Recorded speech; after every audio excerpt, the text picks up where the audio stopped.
28 साल की young female patient Maryam अपनी रूटीन चेकअप के लिए डॉक्टर के पास जाती है। कभी कभी उसे लोअर एब्डोमिनल पेन होता है, लेकिन वो इसे इग्नोर करती रही।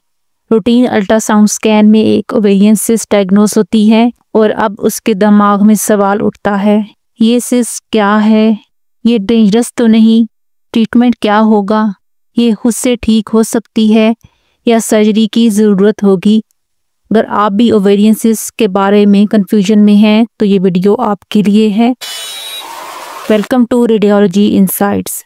सबसे पहले बात करते हैं what are ovarian cyst. Ovarian cyst fluid filled sacs होती हैं जो ओवरीज में डेवलप होती हैं। ये अक्सर हार्मलेस होती हैं, लेकिन कभी किसी भी सिम्टम के बिना खुद रिजॉल्व हो सकती हैं, लेकिन कुछ केसेस में ये कॉम्प्लिकेशन काज कर सकती हैं और तभी इनका डायग्नोसिस और मॉनिटरिंग ज़रूरी होता है।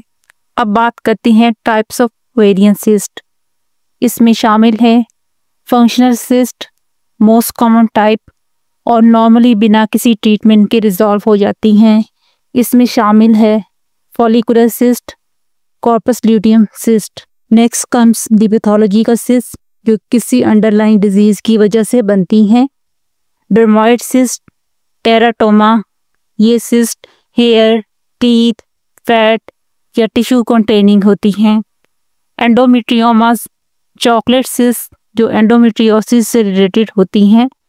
सिस्ट एडिनोमा, फ्लूइड या mucus filled cyst. Polycystic ovaries, PCOS patients में छोटी छोटी मल्टीपल सिस्ट ओवरीज में डेवलप होती हैं जो इरेगुलर साइकिल्स और इनफर्टिलिटी काज कर सकती हैं। अब बात करती हैं causes of ovarian cyst. Hormonal imbalance PCOS या इरेगुलर पीरियड्स वाले पेशेंट्स में कॉमन है। Pregnancy, corpus luteum cyst pregnancy के दौरान डेवलप हो सकती हैं। एंडोमेट्रियोसिस, चॉकलेट सिस्ट या एंडोमेट्रियोमास। पेल्विक इन्फेक्शन, स्फीयर इन्फेक्शन भी ओवेरियन सिस्ट का सबब बन सकती है। प्रीवियस सर्जरीज, अगर पहले कोई पेल्विक सर्जरी हुई हो तो एडहेजन सिस्ट फॉर्मेशन को ट्रिगर कर सकती है। बात करती हैं symptoms of ovarian cyst.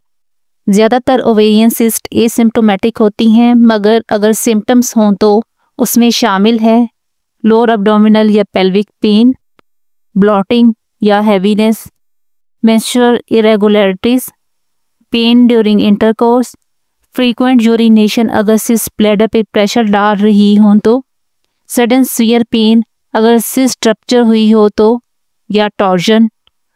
How are ovarian cyst diagnosed?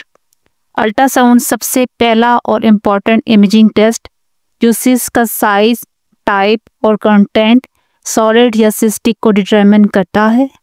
Transvaginal ultrasound detail imaging के लिए रिकमेंड होता है। एमआरआई स्कैन अगर सिस्ट सस्पिशियस हो या मेलिग्नेंसी का डाउट हो तो एमआरआई की मदद से ज़्यादा क्लियर डायग्नोसिस किया जाता है। ब्लड टेस्ट CA-125 लेवल, अगर कैंसर सिस्ट का डाउट हो तो ये ट्यूमर मार्कर चेक किया जाता है।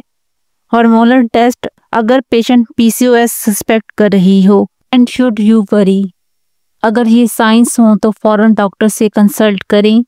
Sphere, sudden pelvic pain, fever और वॉमिटिंग, इन्फेक्शन या रप्चर का indication, rapidly increasing abdomen size, malignancy या लार्ज सिस्ट का सस्पिशन। अब बात करती हैं मैनेजमेंट एंड ट्रीटमेंट टिप्स की।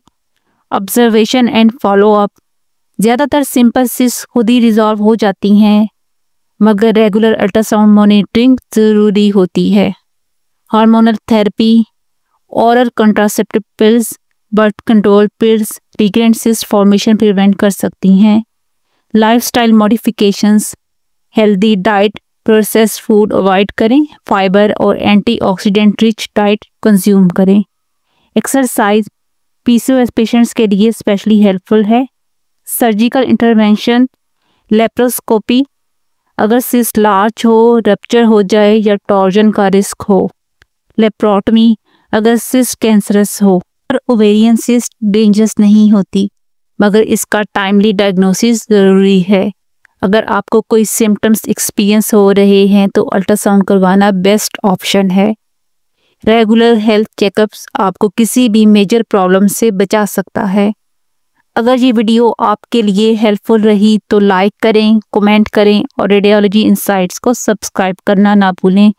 मिलते हैं अगली वीडियो में एक नए टॉपिक के साथ। तब तक के लिए खुदा हाफिज।